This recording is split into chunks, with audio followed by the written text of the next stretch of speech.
AFP. Un d'enquête et une étroite coopération entre la France et la Suisse ont permis de résoudre le mystère entourant la découverte en décembre 2016 du cadavre d'une jeune femme défigurée par les coups, dans une forêt de l'Est de la France, et d'interpeller meurtrier présumé.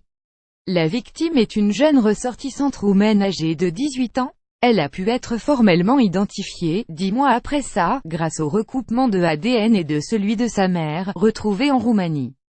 Son assassin présumé est un homme de 30 ans, originaire du Doubs. Il a été mis en examen pour meurtre et placé en détention, a annoncé jeudi la procureure de Besançon, Edwige Roux-Morizot, au cours d'une conférence de presse.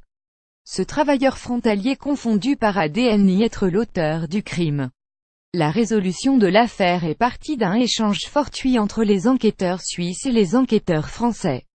Alors qu'ils travaillaient ensemble sur une autre affaire, ils ont fait le lien entre la découverte d'une carte d'identité appartenant à une jeune prostituée roumaine à Ciulin, en Suisse, et le corps non identifié retrouvé dans le Jura. L'ADN de la victime correspondait avec celui de la disparue. Un prélèvement de l'ADN de sa mère en Roumanie a permis de confirmer avec certitude l'identité de la victime, a expliqué lors de la conférence de presse le commandant de la section de recherche de la gendarmerie de Besançon, Pascal Pérez. Les enquêteurs ont ensuite établi que la jeune femme avait disparu entre le 29 et le 30 novembre 2016. Puis une enquête menée des deux côtés de la frontière a permis de retrouver la trace d'un homme blessé, qui s'est rendu le 30 novembre 2016 dans un hôpital français pour se faire poser plusieurs points de suture à la main.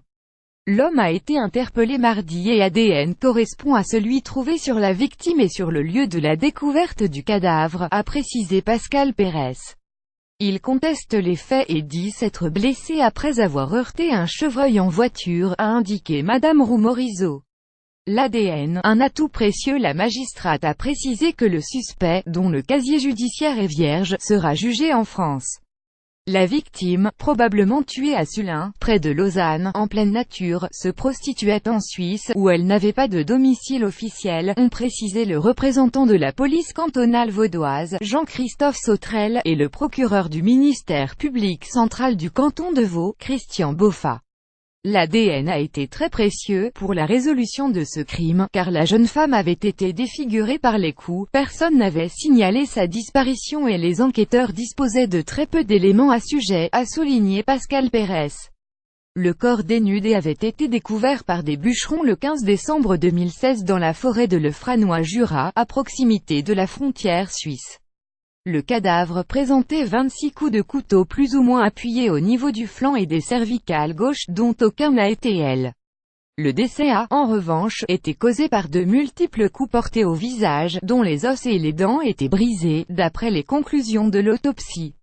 Pour tenter d'identifier la victime, l'Institut de recherche criminelle de la Gendarmerie nationale, en IRCGN, a effectué une reconstitution faciale de la jeune femme afin d'établir portrait robot en 3D.